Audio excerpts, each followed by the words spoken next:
esteemed stakeholders in the education fraternity, distinguished invited guests, the panel of judges who are here to help us to bring out the best and to judge the best debaters this wonderful morning, the debating participants. I think these are the very most important people that we are welcoming, and those who are also behind them, the lecturers and the instructors at different institutions of higher learning in our country. Of course, such an event, you need live audience. And those who are present here this morning, want to acknowledge you. Members of the media, and also the most important viewers also who are joining us on the online platform. Ladies and gentlemen, a very good morning to all of you. It is my utmost pleasure to stand before you today at the Bank of Namibia Tertiary Institution Debating Challenge. I'm very pleased and honored to be part of this wonderful occasion and to recognize the hard work of the university students who are here with us today. First and foremost, I want to start by congratulating all the contestants for coming out today and participating in this competition. I know it is not an easy task to debate complex topics that are of national interest and which are also at the heart of every Namibian in front of a live audience. I applaud you for taking this bold step and this bold initiative to steer the discourse of our country by addressing the mutual challenges and opportunities our country is facing.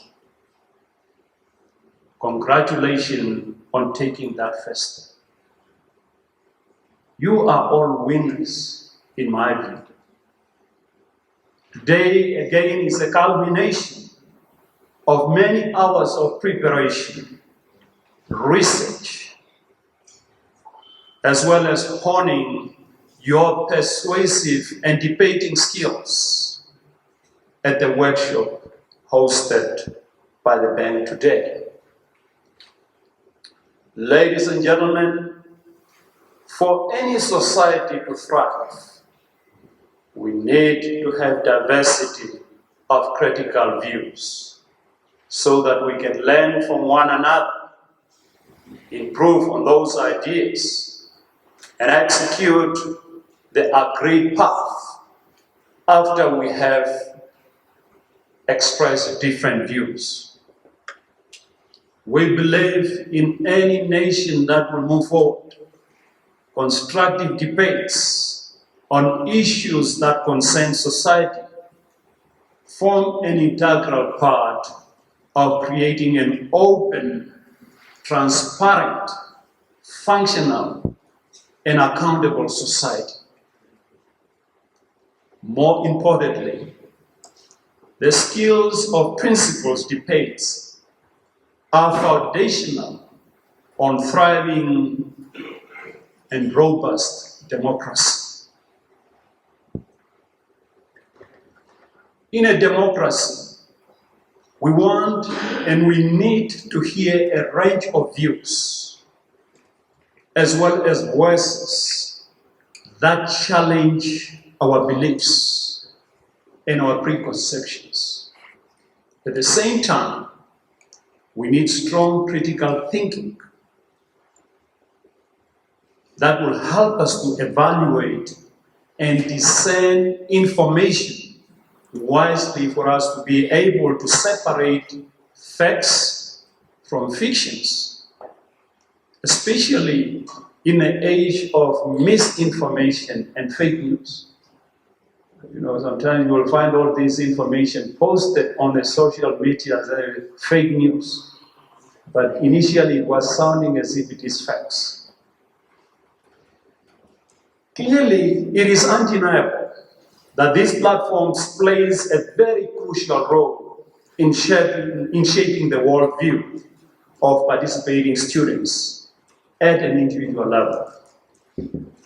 But more than that, the debate teaches us also, and teaches the young people, critical intellectual, interpersonal, and life skills. And it also allows participants to develop essential 21st century skills of communication, that of critical thinking, creativity, and collaboration. Debates requires participants to gather facts and evidence for them to be able to support their arguments. Consider different points of view to determine how valid they are. Identify certain weaknesses or omission in the opposing side arguments and make the most rational and persuasive case possible to be able to win that argument or to be able to win that debate. At the same time, debates also ask the audience to weigh both sides of each issue and exercise their critical thinking skills to decide which argument is the most convincing. Ladies and gentlemen, in its third year, the Bank of Namibia Tertiary Institution Debating Challenge is proving to be the hub, for the contestation of ideas and also the cultivation of knowledge on specific themes pertaining to the country's macroeconomic management and economic development architecture. As you have been told, the challenge is the brainchild of the governor of the Bank of Namibia, who requested that platforms like this must be developed, targeting tertiary students, in addition to the high school competition that we used to have, which has been a mainstay of the public education effort. This challenge provides not only an opportunity for economic and non-economic students to interrogate the policy debates of our times, but also argue for and recommend certain actions. As policymakers, we take such recommendation and novel approaches to economic and development topics very seriously, as they also assist to challenge dogmas and old ways of doing things. As a central bank, we do not pretend to know it all, and we use these debates and the inputs that we are getting from here to change our thinking and understanding on particular issues. For instance, the topic that we will be debating today on virtual currencies, these are new things. And we do not claim that we know it all. And we will be learning from you. Also, stabilizing inflation, we know that that has been, of course, a cup of coffee for us. But stabilizing inflation is not an easy thing. You know that we have been trying to tighten monetary policy, but to some extent, inflation has been quite stubborn in many countries, not only in Namibia, but across the globe.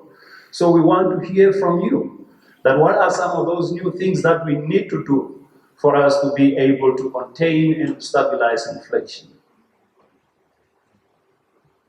With the first topic of this year's competition, we are reminded of President Gerald Ford's declaration of inflation as a public enemy number one in 1974.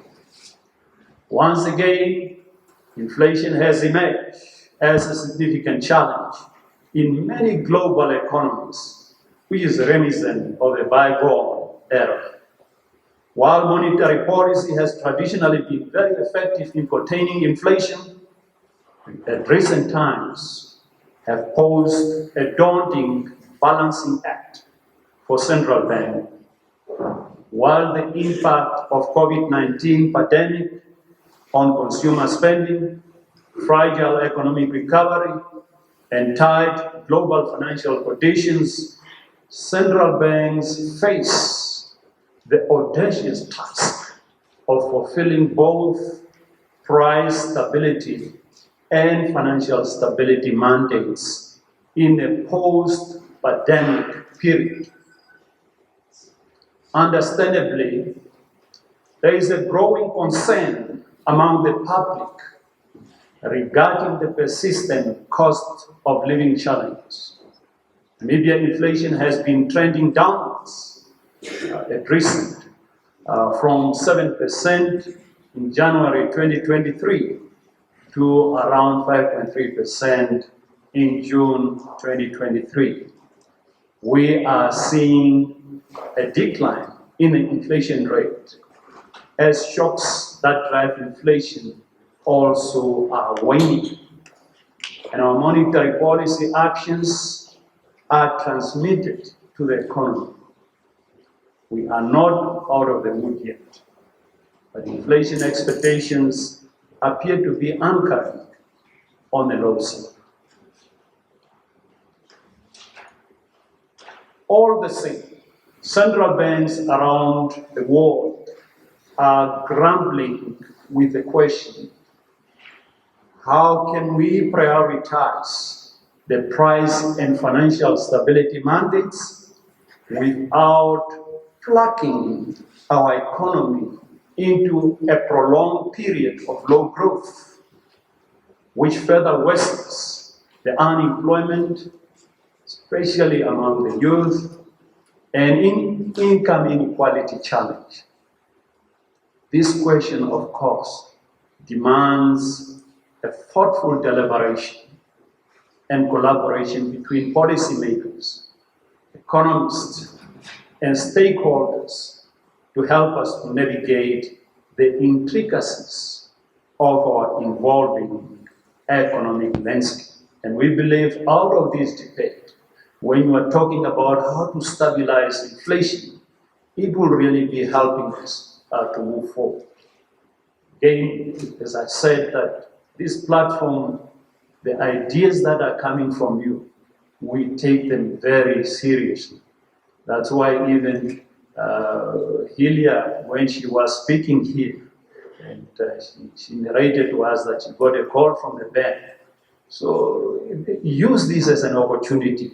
It's not just a platform to entertain you, but it's a platform really to garner new ideas and to identify talents and the potential of young people who can really be shaping up the policy environment moving forward. Some of us in the next decade will not be there, but certainly we want young people who can take over and move forward. The second topic of the debate revolves around virtual currencies. Now, virtual currencies have undeniably changed the financial landscape, and it has transformed the way we perceive money. Even though these digital assets offer numerous potential benefits, of course they come with risk. As we witness the growing global popularity and adoption of crypto assets, we would like to hear from the debaters today on how Namibia should navigate these uncharted waters without jeopardizing the integrity of our financial system. Indeed, these are not just easy topics to debate. And without preempting or also imposing my own views, I look forward to hearing from your views as future leaders and young aspiring economists of our beautiful Namibia. By encouraging young leaders such as yourself to discuss challenging public policy questions and to do so in a way that are not only persuasive, but also tolerant and respectful. We hope to nurture a new generation of civil-minded citizens who will lead this great country moving forward. Ladies and gentlemen, Namibia currently finds itself at a unique moment in time and in history. This country is in the midst of reform, and in a sense, there is a rebirth that is unlike in anything that we have seen before. In terms of technological innovation, in terms of startups, innovators are ahead of the adoption curve, with unprecedented opportunities and a vision to improve just about every facet of the Namibian economic, political, and social life. Of course, on the economic front as well, there are new opportunities that we are seeing in terms of oil, in terms of gas, in terms of green hydrogen, that we believe they're gonna change the Namibian economy in a big way. And hence, it is very necessary for us to be able to prepare ourselves in that regard and for that bright future that we are seeing. Of course, we need to do reforms. But for all these reforms to be realized and succeed as quickly and as fully as possible, all Namibians, particularly the young people, must rally behind the collective vision and to take the country forward in a very thoughtful and inclusive way. And as we have gathered here, that's one way of moving in that direction. While debating the path of our financial destination is necessary and is welcome, it is indeed not endless and mindless discussion to derail us from our objective as a nation. We must not only allow naysayers or detractors to distract us from our priorities. Engaging in arguments for the sake of and bickering will not lead us anywhere. Towards that end, I would like all of you watching this competition to draw some learnings from this competition. The most important one being, we need to speak up. We need to contribute. We need to offer constructive ideas to be able to help to shape the future of our country. The student we will see today will show us on how to present different points of views and respectfully hear other arguments and how to respond calmly and constructively. Most importantly, immerse yourself in the topics that are being advanced today. Read up on them where you can and empower yourself so you can fully participate in a public square as an informed citizen. Ladies and gentlemen, in my conclusion, and to all the participants gathered here today, I extend my warmest wishes for a successful and enriching competition. Your engagement in these debates demonstrate your commitment to shaping a better future for Namibia. Remember, the power of your words and the strength of your arguments can ignite a change and inspire others. In fact, when I'm talking about debating, it is something that is very close to my heart. As an alumni of the University of Namibia in 1994-95, that was when the university was transitioning from the old academy to UNAM, moving to the new campus, and there was a gap in the leadership. So I revived the UNAM Debating Society, and in 1994-95, I served as a chairperson of Ebson. I don't know what you call it now, UNAM Debating Society. So I was the chairperson in 1994, in 1995. Thank you very much, and best of luck to all the participants. And I thank you.